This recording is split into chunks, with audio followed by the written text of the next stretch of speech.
They thought it was just another abandoned truck. They thought the rust and silence meant it held nothing but emptiness. But Rex knew better. He barked like something unspeakable was trapped within. And when the officers forced those doors open, the horror they uncovered defied imagination. Before we start, make sure to hit like and subscribe. And really, I'm curious, where are you watching from? Drop your country name in the comments.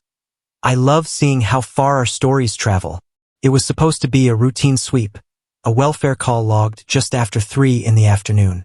A passerby, a man who lived under the overpass on Route 9, claimed he'd heard something strange. Cries. Not the cries of animals, but something higher, sharper, like children. Most would have dismissed it, chalked it up to the wind, to imagination, or to the kind of sounds lonely men think they hear. But Officer Mark Rivera didn't dismiss things. And neither did Rex. The yard sat on the edge of a forgotten industrial strip. 15 acres of rusting hulks stacked 2 stories high. Sedans without doors. Pickups gutted to their frames. Tractor-trailers with weeds climbing through their wheels. The whole place was wrapped in chain-link fencing topped with barbed wire. Like a prison no one visited anymore.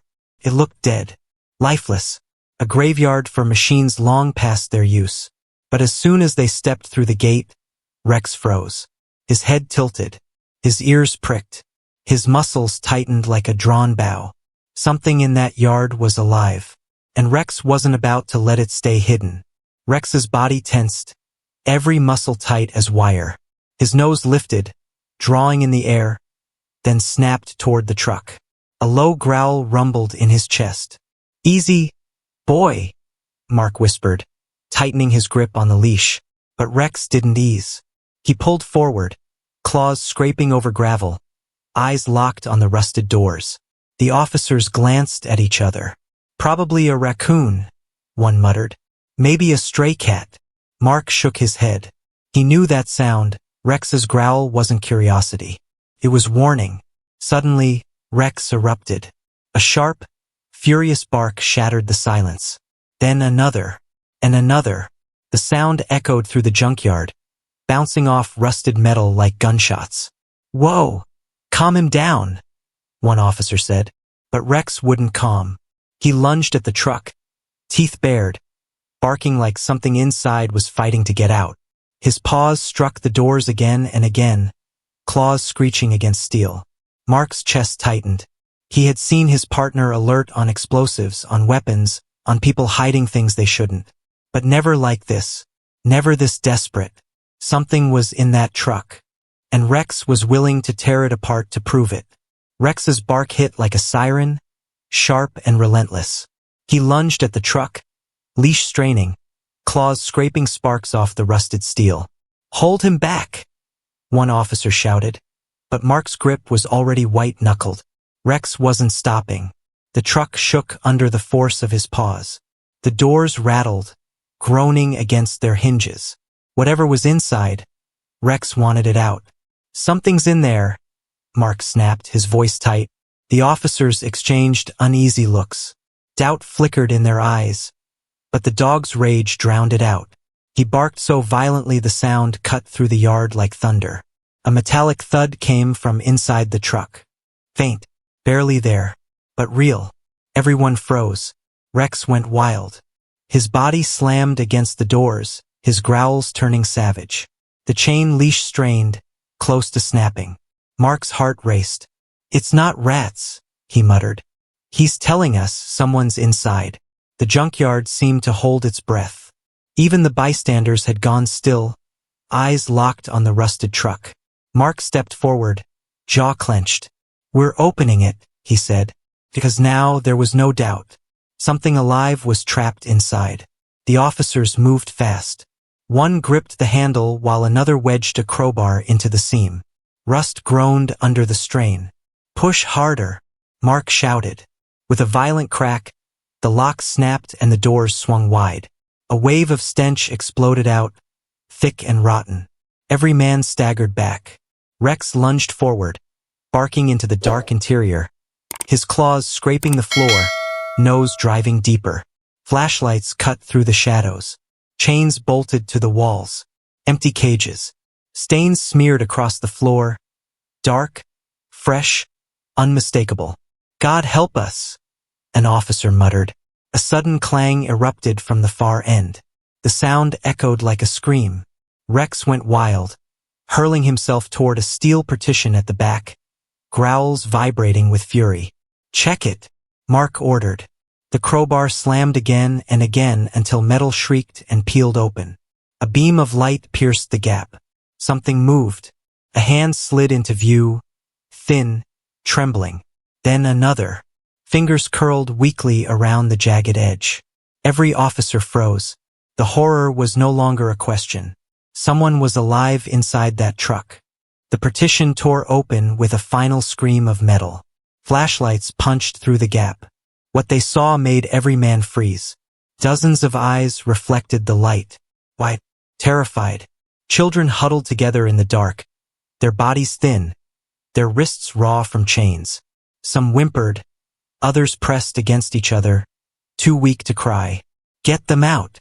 Mark shouted, his voice breaking. The officers scrambled forward. Chains rattled as locks were broken, wrists freed. One boy clung to an officer's arm, whispering a hoarse "please." Another child collapsed the moment the shackles came off, too frail to stand. Rex pushed into the darkness, barking furiously, nose driving deeper into the far corner. He pawed at another panel, his growl sharp and desperate. "There's more," Mark yelled. The crowbar struck again. Metal bent. A hidden compartment split open. Inside were smaller cages, cramped, filthy, crawling with fear. Puppies. Dozens of them, whimpering, their tiny bodies trembling. It was a nightmare layered over another nightmare. "Call every unit, every medic. We need help now," an officer roared into his radio. Rex barked until his voice cracked, refusing to stop until the last cage was open. Children lifted out. Animals carried to safety. The stench of blood and rot lingered, but the horror was no longer hidden. The abandoned truck wasn't junk. It was a prison, and Rex had just blown it wide open. Radios exploded with frantic voices. Multiple victims. Requesting backup. Medical units, now. Officers swarmed the truck, lifting children into waiting arms. Some were barely conscious, their breaths shallow, their skin cold. Paramedics rushed in with stretchers, blankets, for lines. The yard turned into a battlefield of urgency. Rex barked non-stop, pulling toward every cage until the last lock was broken. His paws were slick with grime, but he refused to stop. Every whimper drew him back into the darkness, as if he could not leave anyone behind. "Move, move!" Mark shouted, guiding medics toward the weakest children. 2 officers carried out the collapsed boy, his head rolling limply against their shoulders. Another officer emerged cradling a whimpering puppy, its ribs sharp under its fur. Sirens wailed in the distance, backup closing in. Floodlights flickered on, washing the yard in harsh white. What had been silence minutes ago was now chaos. Cries, orders, and the screech of metal as compartments were ripped open.